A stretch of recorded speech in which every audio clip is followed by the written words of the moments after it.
You know the superhero movies where you see the hero, right? And he does the amazing thing.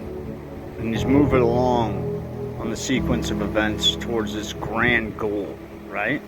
Like Avengers or Hulk or Batman or Superman, right? Something to idolize, something that you want to be like.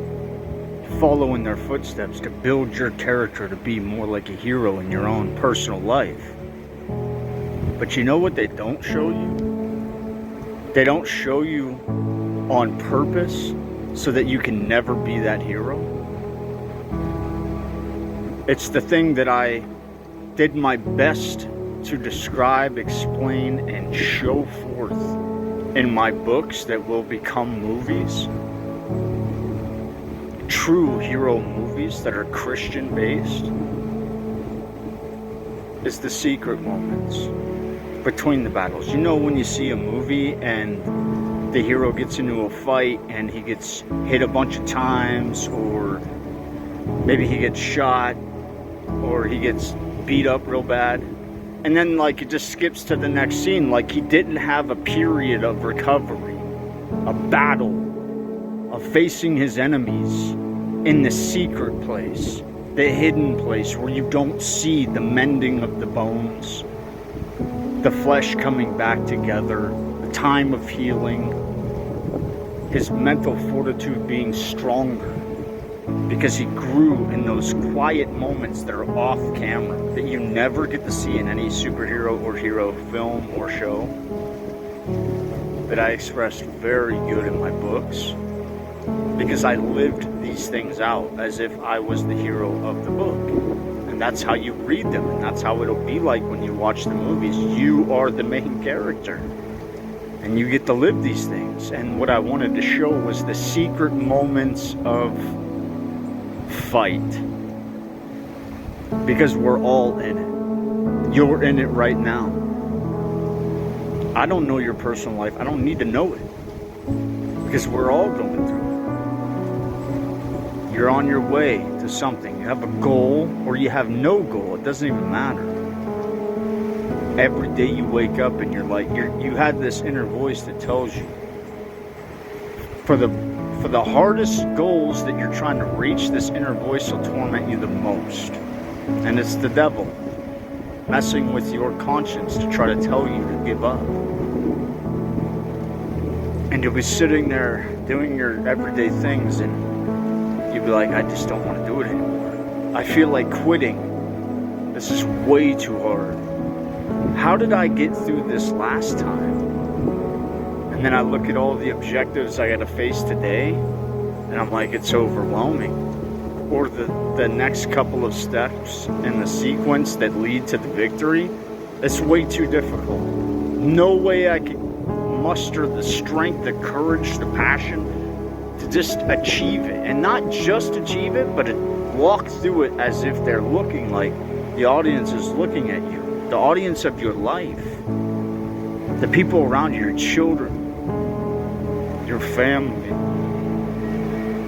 The ones that you're doing it for posterity, or for the good things of this life that you would want to have so that you could end your story well, your story being your life. So that one day you're looking at this. Hold on, look. You're looking at this paradise. And you're thinking, how did he get here? I'll tell you how. It was because in those secret moments that nobody sees, the battles that nobody knows about that happens here and here, where the enemy and the devil and even my own self said, I cannot do this. This is overwhelming.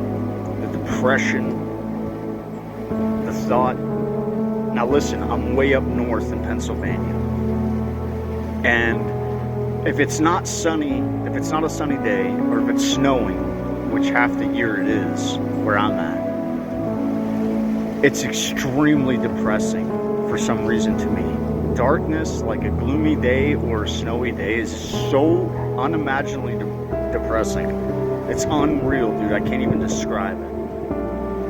And at the same time, before I got here, I was battling with opioid abuse. Not really abuse, because it was my doctors. My doctors gave it to me because I had messed up problems, right?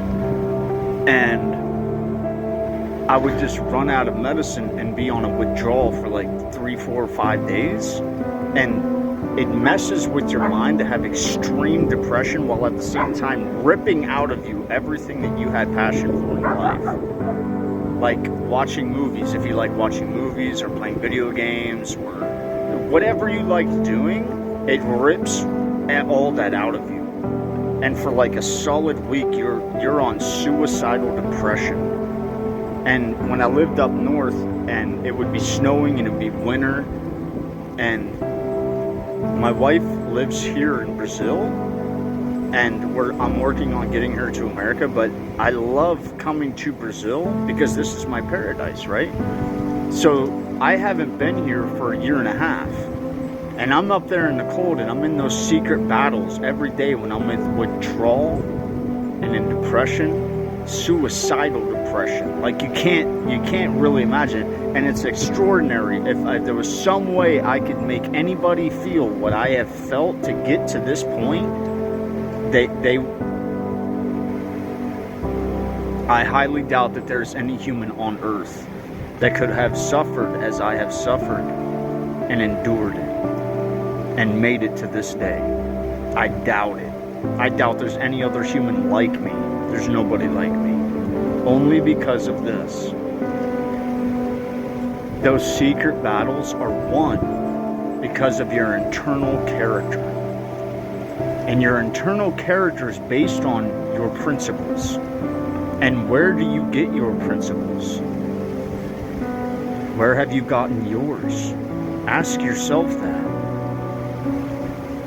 When I was young, about 20 years ago, I turned to the Lord because I had absolutely destroyed my life and ended up in prison. And I wanted to die. I sought others to end me, right? That's how serious. I knew I was the scum of the earth. I hated myself. I had destroyed my family name. I had destroyed my own life. And I just wanted it to end. So that I wouldn't be a blight on my family. I wouldn't be a blight on the future of my children. I would be wiped off of the memory map and nobody would remember me. And I would just end in prison. That'd be it. And then Jesus showed up. He did.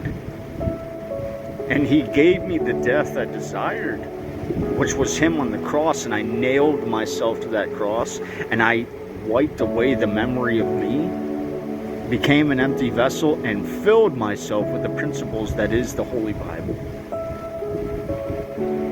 The Holy Bible has existed for thousands of years. Never been conquered. I don't care what any other religion says. Never been conquered.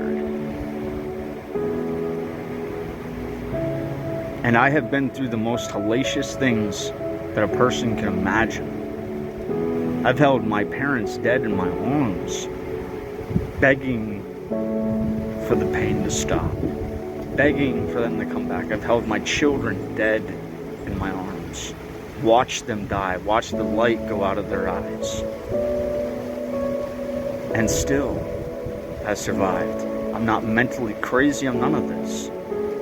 And then there's going to be days in the darkness when the enemy's telling you it's over.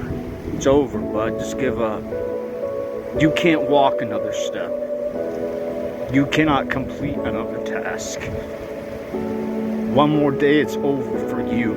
Here, real soon, things are going to get so bad, you might as well just quit now. You're never going to see them again. You're never going to hold them in your arms. You might as well just stop now. End it before the pain is too much for you to bear. I want to tell you, if you keep fighting and your principles are of the Lord and the Holy Bible, and you never stop fighting, you will see these paradises where I am now.